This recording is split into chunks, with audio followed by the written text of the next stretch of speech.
agent that Jerry is working on a clinical trial with this particular agent.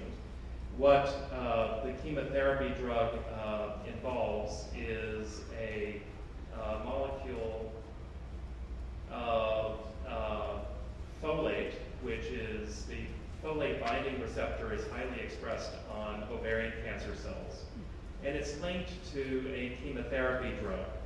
So what happens is that this agent is being given to patients. This is an example of a blinded placebo clinical trial where some of the patients are receiving this agent and other patients are receiving placebo. The patients are also getting standard chemotherapy at the same time. And the hope is that the patients who are getting the active drug will do better than the patients who are receiving the placebo. But they're still getting standard chemotherapy, otherwise they would just be getting standard chemotherapy. And what this extra agent does is it is targeted to the tumor cell. The tumor cell then takes up the chemotherapy agent. It's released within the cell, and then hopefully will result in a better anti-cancer effect. Now, the big revolution in genetic testing of tumors have identified different mutations that are present within tumor cells that are associated with the cancer's ability to grow and survive. And a number of these mutations are involved in what are called cell signaling or cell growth pathways. So tumor cells, as well as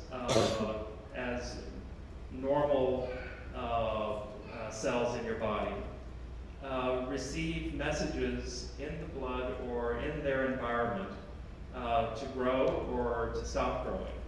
And the basic model is that that a hormone or environmental stimulus will bind with a receptor, often on the surface of a cell. And then that interaction results in a series of messages. It's kind of like telephone tag, where one molecule tells a friend, and then tells another friend, and tells another friend, and eventually the message gets to the nucleus of the cell. And in the nucleus, where the DNA is, there is a message that says, okay, it's time to divide and to grow. And these signals then cause the cell to divide and grow and proliferate, and that's one of the problems with cancer. The issue that happens in patients with cancer is that this system, if there's a mutation in one of these intervening molecules, it's almost like the lights are left on in terms of the signal to grow. And that signal may basically tell the tumor to continue to divide, even though there's no longer a stimulus in the environment telling the cell to divide.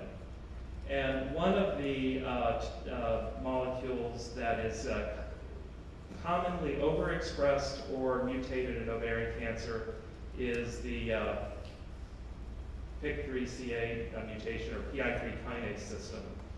So there are a number of targeted therapies which are designed to inhibit this pathway, and hopefully will have some activity in patients with ovarian cancer. There has been some promising results in early phase clinical trials, so hopefully this will develop and be studied further in our patients.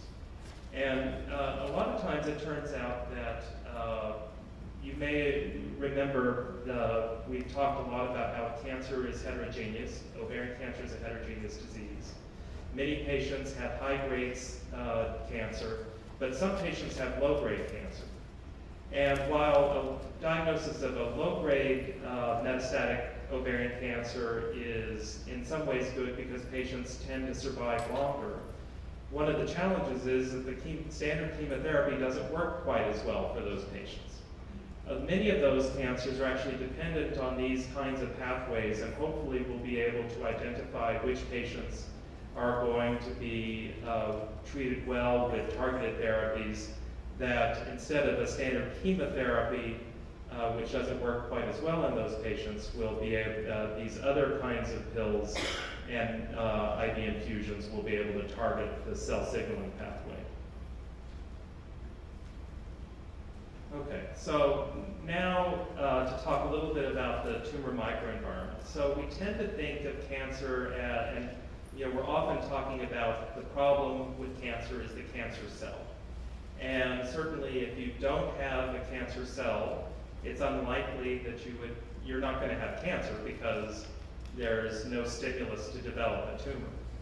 However, tumors are not composed just of the cancer cell.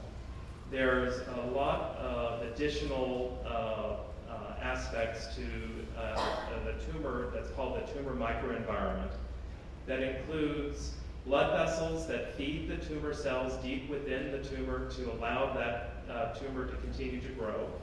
There are also fibroblasts and other supportive type cells that help to give the tumor structure. And often there are a lot of immune cells that are recruited to the site of the tumor. Sometimes the immune cells are good from the standpoint of trying to fight the cancer and prevent its growth, but often the tumor is very, very sneaky, and it has figured out ways to hijack the immune system so that it can actually derive nutrients from the immune system to allow the tumor to continue to grow. So as we try to think of ways to target the tumor cell, we also look at ways to try to target that supportive environment for the tumor and try to turn the tide so that the tumor will no longer be able to get its nutrients that allow it to continue to exist. So one of these areas of great interest has been angiogenesis, or the new blood vessels that go into a tumor to allow the tumor to receive enough blood flow and nutrients to allow those tumor cells to survive. And there is a drug called bevacizumab or Avastin, which is able to inhibit a molecule called VEGF. And this helps to starve the tumor from these nutrients, and the tumors may not grow quite as well. Now, there have been several big randomized studies in breast and ovarian cancer with Avastin. There's also been randomized studies in colon cancer. And this is a good example of why we do need to have randomized studies, because in colon cancer, the data is pretty clear that it helps patients with colon cancer. And then in randomized studies with breast cancer, it turned out patients actually did worse. When you treated everybody with breast cancer the same, either with standard chemotherapy with or without Avastin, the patients who got Avastin actually did worse. And the reason for that is side effects from the new agent, the bevacizumab agent. Bevacizumab can cause high blood pressure. It can increase risk of problems with wound healing. And in breast cancer, it turned out to actually be worse for patients. Now, in ovarian cancer, bevacizumab or Avastin has shown some benefit, but it's somewhat limited. It adds a few more months in the upfront setting. There's also some data to suggest in the relapse setting it can be a benefit, but it's not a long period of time of benefit, and by itself it's probably not going to be the answer, and it is associated with risks. It looks like the risks may outweigh the benefit, but I think probably in the future, agents like Avastin or other new angiogenesis agents will be combined with other treatments to then give a much better anti-cancer effect. As you may know, childhood leukemia is often a curable diagnosis, And all of the agents that are used to cure patients with childhood leukemia don't work very well by themselves. They may work a little bit, but when you put them all together, you can cure a large number of kids. So I think that in the future for ovarian cancer, combining these agents is going to be an important move forward. Avastin is currently, this is an example of some differences in the US and Canada. Avastin is being used a little bit more commonly in the US, and its access in Canada is usually restricted to patients who have a health plan that covers it, because it's not fully approved by Health Canada for an indication in ovarian cancer. I understand from the drug company that they're talking about going to Health Canada to try to get approval. So another type of, do you guys have any questions at this point? At one point, Wait, please, I just want to make sure. Not everyone has the same level of hearing, so I want to make sure everyone gets to hear your question. at one point, I think it's back when we were talking about PARP, you said for people who've been clear of cancer for a certain amount of time. What's your definition of? So so it depends on the particular study. Platinum so it's kind of it's there. The definition of platinum sensitivity has gone a little has had a little bit of an evolution over time, but essentially the idea is that if you get standard chemotherapy or peritoneal or IV chemotherapy after original diagnosis, and then you don't respond to chemotherapy or you have growth of the cancer while you're getting chemotherapy, that's called platinum refractory disease. If you have a very nice clinical response, but the cancer starts to grow back in less than 6 months after your last dose of platinum or chemotherapy, you have what's called platinum-resistant disease. If your disease relapses, starts to grow back, and that's usually the protocols, that's where you have to look at the fine print on the protocol, because often the protocol actually says it needs to be documented by CAT scan. CA-125 is not good enough. In any case, if your disease starts to grow back more than 6 months later, it's probably platinum sensitive. Some protocols define it as greater than 6 months. Some protocols say greater than a year. Most studies and investigators would say that if you've been out more than a year and haven't had a recurrence or a relapse, then you have platinum-sensitive disease. In patients who have the most common type of ovarian cancer, high-grade serous ovarian cancer. Any other questions? So mine came back in 14 months, high-grade serous, so I was disappointed. But you say that's sort of part of the course. So 14 months, yeah, that's average, but then you would have what's on many protocols would define that as platinum-sensitive disease.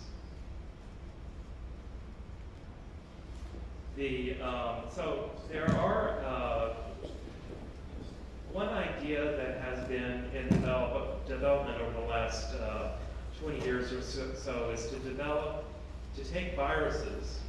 Sometimes it's a common cold virus, sometimes it's a derivative of one of the pox viruses that are able to infect tumor cells and then induce cell death. So here is an example where a patient receives an infusion of a virus that has a linkage on the virus so that it's able to infect tumor cells, gets inside the tumor cell, replicates, and then causes damage to the tumor cell, which then results in destruction of the tumor while sparing the normal cells that are surrounding it, resulting in death of the tumor.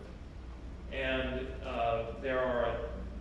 there's a group a number of companies that are trying to look at whether these sorts of viruses can either be administered to patients through an infusion within the abdomen or through an IV administration. And the hope is that these viruses will be able to directly result in the destruction of tumor. But then also, because it's an agent which is targeting the tumor and not targeting the immune system or other aspects of like standard chemotherapy, the hope is that this agent will also result in a reaction against the dying tumor cell to induce a sort of a vaccination effect.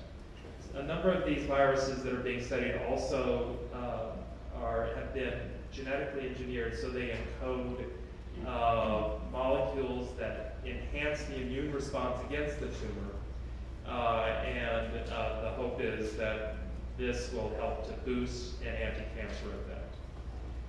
There's also been data that's been presented where patients who, in very, very early studies with these oncolytic viruses, there is an immediate effect against the cancer because there's inflammation at the tumor site that results in collapse of the blood vessels that feed the tumor.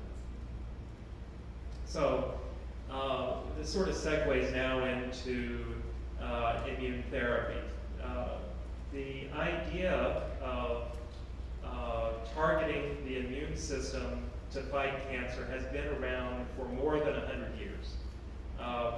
As soon as scientists developed microscopes, we looked under the microscope at cancer cells, and it was noted that tumors were not just simply tumor, but rather a collection of cells, and there were a lot of inflammatory cells that were present.